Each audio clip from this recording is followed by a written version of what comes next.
సీవర్లో దిగి దాన్ని శుభ్రం చేయడం. ఇది వినడానికి చాలా దారుణంగా అనిపించిన భారతదేశంలో ఇప్పటికీ వేలాది మంది కార్మికుల రోజువారీ పని ఇది. కానీ ఈ పని ఎంత ప్రమాదకరం అంటే 2019 నుంచి 2023 మధ్య దేశంలో సీవర్లు, సెప్టిక్ ట్యాంకులు శుభ్రం చేస్తూ వేలాది మంది కార్మికులు ప్రాణాలు కోల్పోయారు.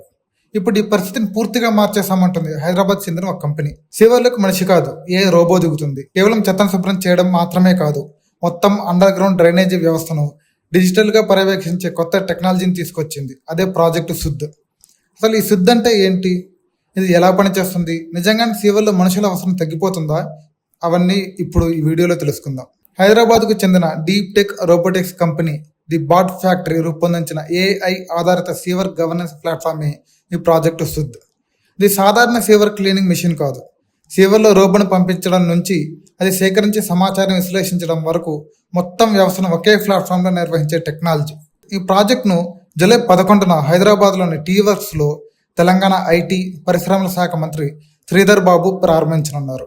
అసలు ఈ ప్రాజెక్టు శుద్ధ్ ఎలా పనిచేస్తుంది, దానికి ఒక ఉదాహరణకు చూసుకుంటే, ఒక సీవర్లో సమస్య వచ్చింది అనుకుందాం. ఇప్పటి వరకు ఉన్న పద్ధతిలో అయితే ఒక కార్మికుడు ఆ మ్యాన్హోల్లో దిగి శుభ్రం చేయాల్సింది. కానీ ఈ ప్రాజెక్టులో అలా కాదు. ముందుగా రోబోనే సీవర్లోకి వెళ్తుంది. అది పైప్ లైన్లో తిరుగుతూ ఎక్కడ బ్లాక్ అయింది, ఎక్కడ పగుళ్ళు ఉన్నాయి, ఎక్కడ చెత్త ఎక్కువగా ఉంది అన్న సమాచారం మొత్తాన్ని సేకరిస్తుంది. ఆ సమాచారం వెంటనే డిజిటల్ రూపంలో అధికారులకు చేరుతుంది.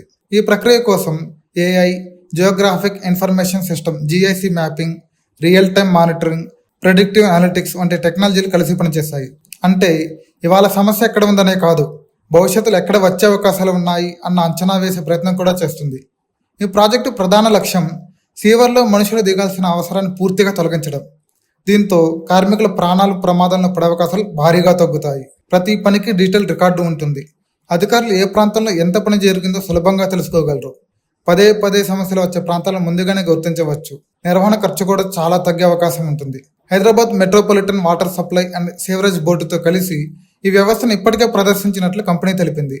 రోబో నిలువుగా ఉన్న మ్యాన్హోల్స్లోనే కాదు, అడ్డంగా వెళ్లే సీవర్ లైన్స్లో కూడా పని చేయగలదని కంపెనీ చెబుతోంది. ఇప్పుడు ఇది భారత్లో ఎందుకు అవసరం అన్న సందేహం చాలా మందికి రావచ్చు. భారత్లో వేలాది పట్టణాల్లో అండర్ గ్రౌండ్ డ్రైనేజీ వ్యవస్థ ఉంది. అయితే చాలా చోట్ల ఇప్పటికీ సీవర్ నిర్వహణ పూర్తిగా డిజిటల్ కాలేదు. దానికి తోడు ప్రతి ఏడాది వందల మంది కార్మికులు సీవేజ్ క్లీనింగ్ సమయంలో ప్రాణాలు కూడా కోల్పోతున్నారు. ఈ పరిస్థితుల్లో రోబోలు, ఏఐ, డిజిటల్ మ్యాపింగ్ కలిసిన వ్యవస్థ నగర పాలనలో కొత్త మార్పుకు దారితీసే అవకాశం ఉందని కంపెనీ భావిస్తుంది. సీవర్ను శుభ్రం చేసే యంత్రాలు ఇప్పటికీ చాలా ఉన్నాయి.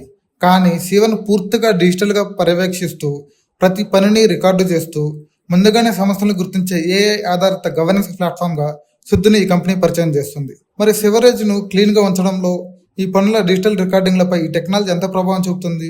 నగరాలు ఎంత వేగంగా దీన్ని స్వీకరిస్తాయి? కార్మికుల భద్రతలో ఎంత మార్పు తీసుకొస్తుంది? కార్మికుల ఉద్యోగ భద్రత ప్రమాదంలో పడుతుందా? దాన్ని ఎలా పరిష్కరిస్తారు అధికారులు? ఇలాంటి అనేక విషయాలకు సమాధానాలు రాబోయే రోజుల్లో స్పష్టమవుతాయి. మరి ఈ ప్రాజెక్టు శుద్ధిపై మీ అభిప్రాయం ఏంటో కామెంట్ చేయండి.